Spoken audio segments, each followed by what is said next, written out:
गौरी अपने कमरे में 16 श्रृंगार किए लाल जोड़े में बैठी अपने पति का इंतजार कर रही थी। उसकी खुशी संभाले नहीं संभल रही थी। उसने पिछले साल ही इंजीनियरिंग पास की थी और अब अपने ऑफिस के ही अमन से उसकी शादी हो गई थी। उसके होठों पर हल्की सी मुस्कान थी। अपने बचपन की बालिका वधू उसके आंखों के सामने घूम गई थी। कितनी भोली थी वो। अगर सुशीला मैडम ने हमारी मदद ना की होती तो हमारी बच्ची भी बालिका वधू बनकर ससुराल में परेशानियों से घिर गई होती। गोपाल और माधुरी किशनगढ़ में रहते थे। उनकी 2 बेटियां और एक बेटा था। गोपाल एक मजदूर था, दिन भर मेहनत करता तब कहीं जाकर बच्चों का पेट भर पाता। सबसे बड़ी गौरी 5वीं में पढ़ती थी, गुड़िया दूसरी में और गुड्डू 2 साल का था। बड़ी होने के कारण गौरी ने छोटी सी उम्र में ही सारा काम सीख लिया था। एक दिन उनकी दूर की एक रिश्तेदार रूपा आई। गौरी को घर का सारा काम करते देखकर बोली, गोपाल, तुम्हारी बेटी तो घर गृहस्थी संभालने लायक हो गई है, कहो तो इसकी शादी की बात चलाऊं? अरे भाभी, अभी तो वो बहुत छोटी है, हम अभी उसकी शादी नहीं करेंगे। भैया, कन्यादान करके जितनी जल्दी निपट जाओ उतना ही अच्छा होगा। मेरी नजर में एक लड़का है, कहो तो उनको ले आओ। गौरी काम खत्म करके स्कूल चली गई। वो बड़ी खुशी खुशी अपनी सहेली चंदा से कहती है, चंदा, तुझे पता है मेरे घर में मेरी शादी की बातें हो रही हैं। क्या कह रही है? तू खुश हो रही है? हाँ हाँ, कितना मजा आएगा ना। नई नई साड़ियाँ, गहने, छम छम बजने वाली पायल, हाथों में खूब सारी चूड़ियाँ, मेहंदी। वाह, देखना मैं कितनी सुंदर लगूंगी। तू बहुत भोली है, तुझे शादी का मतलब भी पता है? हाँ हाँ, क्यों नहीं। मेरे बगल वाले घर में एक शादी हुई है ना, तो दुल्हन रोज खूब अच्छी तरह से साड़ियाँ पहने, घूंघट डाले घर का सारा काम करती है। जब मुझे देखती है तो मुस्कुरा देती है।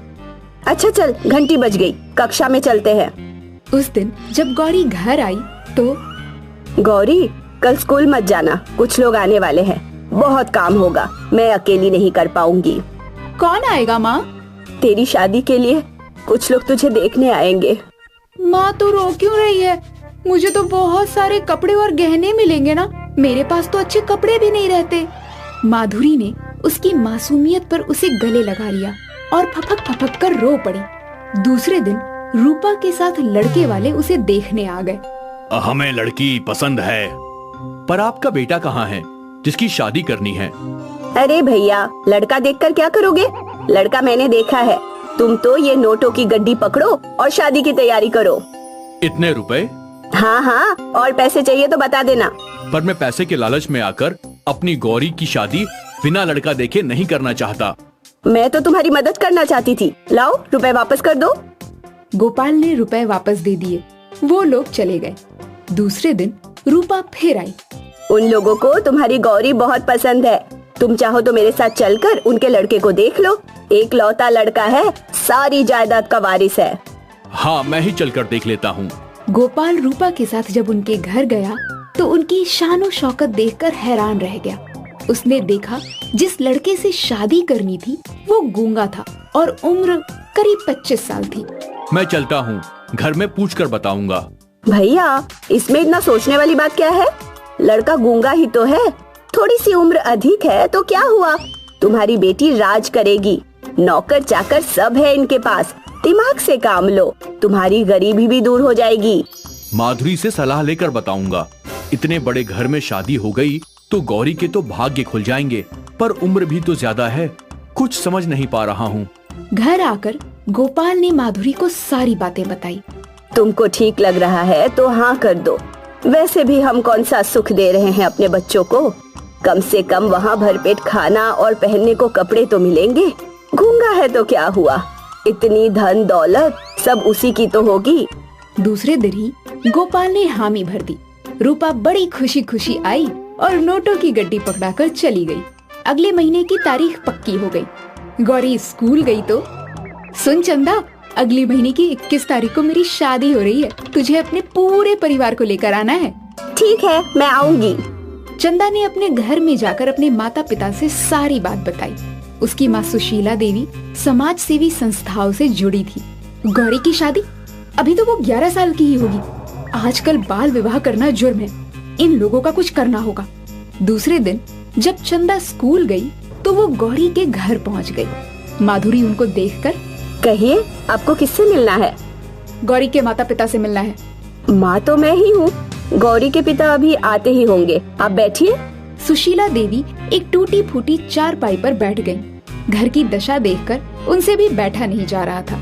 गरीबी चीख चीख कर अपनी दास्तान सुना रही थी। तभी गोपाल आ गया, उसके साथ रूपा भी आ गई थी। मैं आप लोगों से मिलने आई थी। बताइए। मैंने सुना है आप अपनी बेटी की शादी कर रहे हैं। आपको पता नहीं है बाल विवाह कानूनन जुर्म है? जी मैडम, जानते तो हैं, पर क्या करें, हम गरीबों के पास अपने बच्चों को देने के लिए कोई सुख नहीं है।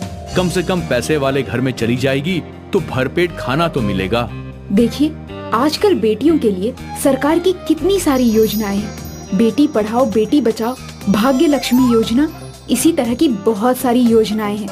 अपनी बच्ची को अभी से शादी की जिम्मेदारियों में मत बांधिए। उसको पढ़ाइए लिखाइए। एक शिक्षित बेटी पूरे परिवार को शिक्षित करती है। मैडम, वो सब सुनने में बहुत अच्छा लगता है, पर इन सभी योजनाओं का लाभ हम गरीबों को नहीं मिल पाता। इतने चक्कर लगाने पड़ते हैं, उसके लिए काम का नुकसान करते जाते हैं, घर में चूल्हा नहीं जलता। हम थक गए हैं मैडम, इन योजनाओं के चक्कर में पड़ के हम परेशान हो गए हैं। जो हो रहा है होने दीजिए। मैडम, आप क्यों दूसरों के फटे में टांग अड़ाती हैं? अपने काम से काम रखिए। जैसा आप लोगों को ठीक लगे। वो वास्तविकता जानकर चुप हो गई। सीधे सरकारी योजनाओं के कार्यालय से संपर्क किया और भाग दौड़ करके दोनों बच्चियों का फॉर्म भरकर अकाउंट खुलवाने में पूरी मदद की। 10 दिन बाद ही गोपाल के हाथ में सारे कागजात थमाते हुए, गोपाल, तुम्हारी बेटियां पढ़ेंगी और अच्छी अच्छी नौकरियां करेंगी। उन्हें बोझ मत समझो, अभी भी वक्त है। इस शादी से इनकार कर दो।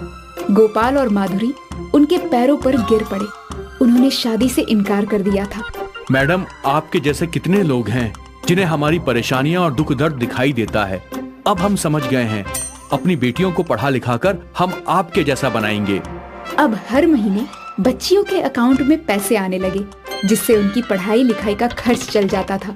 कुछ सालों बाद गौरी इंजीनियर बन गई और गुड़िया तीसरे साल में थी। बेटियों को पढ़ा लिखा कर उन्हें महसूस हुआ कि कितनी बड़ी गलती करने से बच गए थे वो लोग।